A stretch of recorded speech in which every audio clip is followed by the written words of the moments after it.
सूचना सेठ नाम की एक पढ़ी लिखी और अच्छा खासा कमाने वाली कातिल महिला इन दिनों खूब सुर्खियों में है। उसकी कई तस्वीरें इस वक्त आपको देखने को मिल जाएंगी। उस तस्वीर में वो बहुत खुश और बहुत प्यारी दिख रही है, लेकिन किसी को पता नहीं था कि इस खूबसूरत मुस्कान के पीछे एक हैवान छिपा है।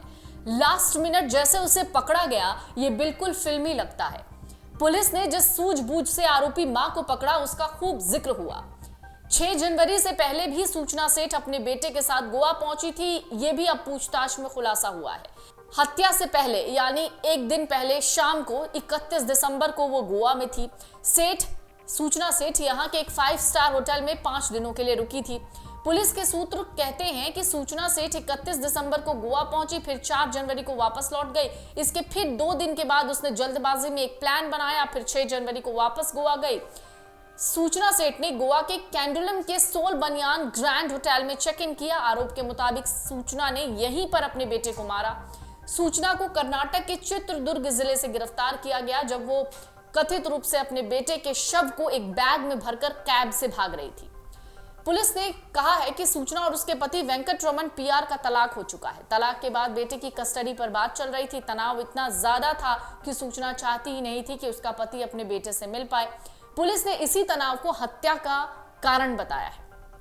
बेंगलुरु के एक फैमिली कोर्ट ने वेंकटरमन को हर रविवार को अपने बेटे से मिलने की इजाजत दी थी।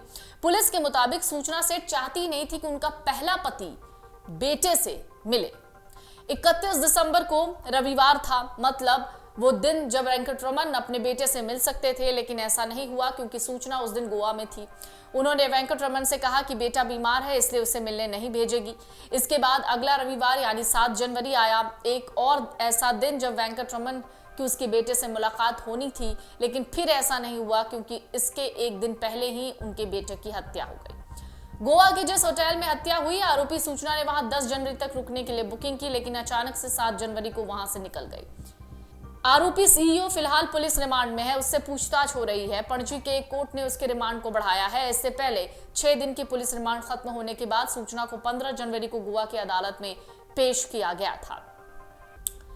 अब आती है मुख्य बात।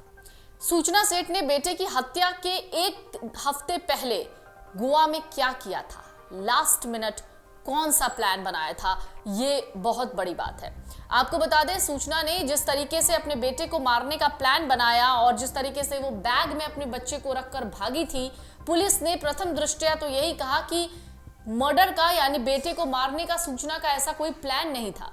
लेकिन सूचना ने अपने बेटे की हत्या कर दी। अब वो शव कैसे छुपाती, इसलिए उसने अपने बेटे के शव को बैग में भरा और उसके बाद उसने ये सोचा कि वो घर जाकर ही इसकी लाश को डिस्पोज करेगी, लेकिन इससे पहले ही सूचना को पुलिस ने पकड़ लिया।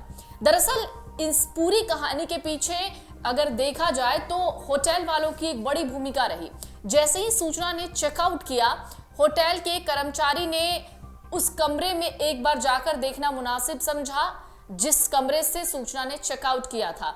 जब उसने पलंग के नीचे देखा तो पता चला कि खून के धब्बे वहां पर गिरे हुए हैं।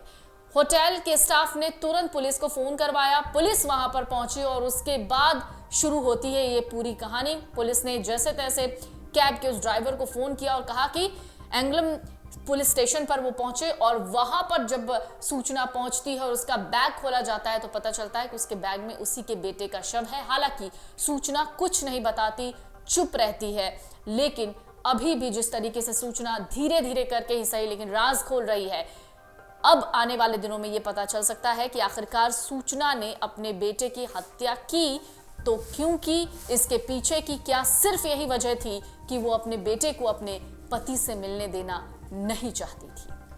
अगर आप ये वीडियो YouTube पर देख रहे हैं तो हमारे चैनल को सब्सक्राइब करें और बेल आइकन को दबाना ना भूलें। अगर आप Facebook पर ये वीडियो देख रहे हैं तो हमारे पेज को लाइक करें।